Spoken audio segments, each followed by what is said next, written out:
Hello दोस्तों, आज की इस वीडियो में हम लोग आपका जो आज एग्ज़ाम हुआ मैथ्स का उसी के एमसीक्यू क्वेश्चन का आंसर की बताने वाले हैं। ठीक है, आप लोग मिला के देखिए कि आप लोगों का कितना मार्क्स आ रहा है। ठीक है ना, और कमेंट कीजिए, देखते हैं किसका मार्क्स ज़्यादा आया। ठीक है, जो यहाँ पे जिसका मार्क्स ज़्यादा होगा उसके लिए एक गिफ्ट है, सरप्राइज गिफ्ट रहेगा। ठीक है, सरप्राइज गिफ्ट क्या रहेगा वो बताया जाएगा बाद में। जिसका मार्क्स ज़्यादा होगा उसके लिए गिफ्ट है। तो चलिए कमेंट कीजिए सबको कि आप लोगों का कितना मार्क्स आया है। चलिए अब आंसर कीजिए, हम बताते हैं। पहला सवाल यहाँ पे कह रहा है कि 120 से कितने अभाज्य गुणनखंड हैं, तो इसका हो जाएगा डी, पहला का डी। चलिए अगला अगला कह रहा है आप लोगों को, यहाँ पे दूसरा क्वेश्चन था कि 5 था 0 का HCF है, इसका आंसर हो जाएगा बी 5। देखिए यहाँ पे सॉल्यूशन नहीं बताया जाएगा, बस आंसर की बताया जाएगा ताकि आप लोग मिला लें जल्दी से और आप लोग मार्क्स देख सकें कितना आया। चलिए अगला देखिए, कह रहे निम्न में कौन अपरिमेय नहीं है। तीसरा का हो जाएगा ए। चौथा का हो जाएगा निम्न में से कौन सा द्विघात बहुपद का आलेख नहीं है, इसका हो जाएगा डी। ठीक है, चौथा का डी हो जाएगा, ध्यान रखिए डी हो जाएगा। चलिए अगला पाँचवा का हो जाएगा सी। ठीक है ना, कह रहा है कि शून्यक यहाँ पे बहुपद दिया हुआ है, इसका शून्यकों का गुणनफल कितना है, तो ये -2 हो जाएगा। ठीक है, चलिए अगला सवाल। छठा नंबर कह रहा है कि एक रेखिक समीकरण युग दिया हुआ दो, यहाँ पे कह रहा है ये कैसा है, तो इसका जो होगा छः का जो आंसर हो जाएगा वो हो जाएगा ए। चलिए अगला 7वां नंबर कह रहा है दो समीकरण युग में दिया हुआ, इसका हल क्या होगा। तो 7वां का जो आंसर हो जाएगा, 7वां का भी आपका आंसर हो जाएगा ए। ठीक है ना, 7वां का भी ए हो जाएगा। चलिए अगला 8वां नंबर क्वेश्चन यहाँ पे लिखना भूल गए हैं तो कोई नहीं, आपको बता देते हैं 8वां नंबर क्वेश्चन था क्या। 8वां नंबर क्वेश्चन था कि निम्न में कौन द्विघात बहुपद है ना, द्विघात समीकरण, द्विघात बहुपद नहीं, द्विघात समीकरण है। ठीक है, ये पूछा गया था और 4 ऑप्शन दिया हुआ था ऐसे करके, और इसका आंसर आपका हो जाता बी। तो 8 का आपका बी हो जाएगा आंसर। ठीक है, चलिए अगला सवाल देखिए। 9 का हो जाएगा, कह रहा है कि यहाँ पे एक दिया हुआ है यहाँ पे द्विघात समीकरण, क्या दो भिन्न वास्तविक मूल होंगे यदि उसका विविधकर 0 से बड़ा होता है, यानी ए हो जाएगा। चलिए अगला सवाल देखिए। 10वां नंबर सवाल कह रहा है कि एपी दिया हुआ है, इसका सार्वंतर क्या होगा, इसका आंसर हो जाएगा सी। इसका आंसर 24 हो जाएगा सी। देखिए यहाँ पे अगला में से पिछला घटाइए, कितना हो गया, 5 बचे 25 -1 तो 24 हो गया। समझ में आ रहा है ना। चलिए अगला देखिए। अगला यहाँ पे एपी दिया हुआ है, ठीक है, उसका सार्वंतर दिया हुआ है, एन दिया हुआ है, एन दिया हुआ है, कह रहा प्रथम पद क्या होगा, इसका आंसर हो जाएगा 11 का सी। अगला देखिए, कह रहा है यहाँ पे बिंदु दिया हुआ है, मूल बिंदु से कितना दूर होगा। मूल बिंदु होता है 0,0, यानी 0,0 से पूछा जा रहा है कि बिंदु कितना दूर है, इसका आंसर सी हो जाएगा 12 का सी। है ना, फॉर्मूला याद होगा कि x² y² होता है, अगर XY पॉइंट है, अगर ओरिजिन से हम लोग ले रहे उसका दूरी निकालना चाहते हैं तो हो जाता है x² + y², यानी हो जाएगा यहाँ पे रूट के अंदर में 36 का स्क्वायर प्लस 15 का स्क्वायर। जब इसको सॉल्व कीजिएगा ना तो ये 39 आएगा। चलिए अगला देखिए 13 नंबर, कह रहा है यहाँ पे बिंदु दिया हुआ है दो, इसका पूरा मिलाने वाले रेखाखंड का मध्य बिंदु का निर्देशांक क्या होगा, इसका डी हो जाएगा। मध्य बिंदु आता ही होगा x1/x2/2 और y1/y2/2। चलिए अगला देखिए। अगला यहाँ पे कह रहा है निम्न में से कौन दो त्रिभुज समरूप होते हैं, तो समबाहु त्रिभुज ही समरूप होता है, बाकी का नहीं कह सकते हैं। चलिए अगला देखिए 15, यहाँ पे ये थेल्स में पढ़े होंगे तो थेल्स में से ही निकलेगा, यहाँ पे 15 का आंसर आपका डी आएगा। चलिए अगला देखिए 16 नंबर का आंसर ए हो जाएगा। ठीक है ना, यहाँ पे एंगल पूछा रहा है, ए का मान क्या होगा। चलिए अगला देखिए।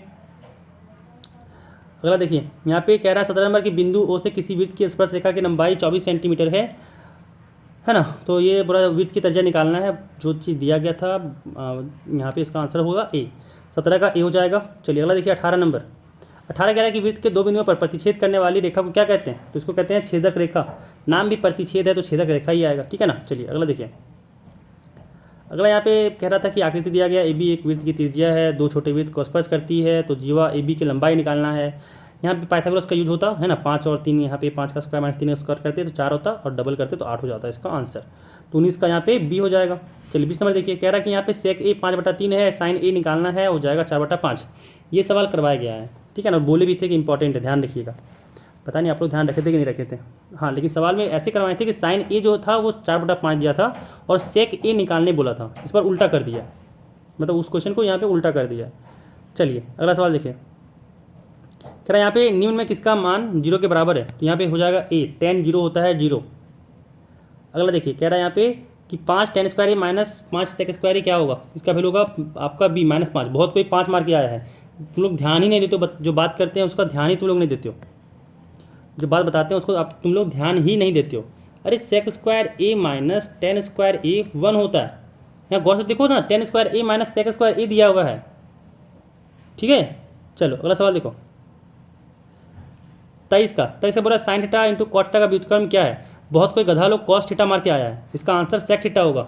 अरे देखो यहाँ पे क्या बोल रहा है, sine theta into cot theta है, क्या हो जाएगा साइन थीटा इंटू कॉट को लिख सकते हैं कॉस थीटा बटा में साइन थीटा, साइन से साइन कटा, यहाँ बचा कॉस थीटा।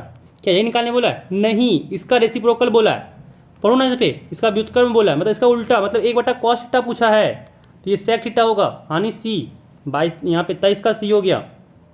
चलो अगला देखो 24, कह रहा है एक मीनार 100 मीटर दूर है, स्थित बिंदु पर मीनार की यूनियन कोण इतना है, तो मीनार का ऊंचाई क्या होगा, इसका आंसर ए हो जाएगा। कैसे होगा बताया जाएगा, आप लोग अगर आंसर जानना हो तो यहाँ पे बस आंसर जान लीजिए, मिला लीजिए आप लोग, सॉल्यूशन बाद में देखा जाएगा। चलिए अगला देखिए 25, कह रहा कौन थीटा है, त्रिज्या आर है, इसका बताओ चाप की लंबाई क्या होगा, इसका आंसर हो जाएगा 25 का सी नंबर। चलिए अगला देखिए 26 नंबर। 26 कह रहा है कि एक त्रिज्या खंड को क्षेत्रफल इतना दिया हुआ है जिसका कोण 60 डिग्री है, तो वृत्त की त्रिज्या होगी, इसका आंसर 26 का बी हो जाएगा, 6 सेंटीमीटर। चलिए अगला देखिए 27 नंबर। यहाँ पे कह रहा है क्या कि ऊंचाई 2.4 सेंटीमीटर है और व्यास 1.4 सेंटीमीटर है। ठोस बेलन में से इसी ऊंचाई और इसी व्यास का एक शंक्वाकार खोल काट लिया जाता है, तो शंक्वाकार खोल का वक्र पृष्ठ क्षेत्रफल क्या होगा, इसका आंसर बी हो जाएगा 5.5 सेंटीमीटर स्क्वायर। ठीक है। चलिए अगला सवाल। अगला सवाल कह रहा है कि एक ठोस घनाभ के आकार की जिसकी विमाएँ दिया हुआ है, कह रहा है इसका आयतन क्या होगा, तो 28 का आपका आंसर हो जाएगा सी 525 सेंटीमीटर क्यूब। चलिए अगला सवाल देखिए, कह रहा है यहाँ पे कि प्रथम 10 अभाज्य संख्याओं की माध्यिका क्या होगा, तो इसका आंसर हो जाएगा बी 29 का हो जाएगा बी 12। चलिए अगला देखिए 30 नंबर क्वेश्चन। यहाँ पे कह रहा है निम्न में कौन सी संख्या किसी घटना की प्रायिकता नहीं हो सकती।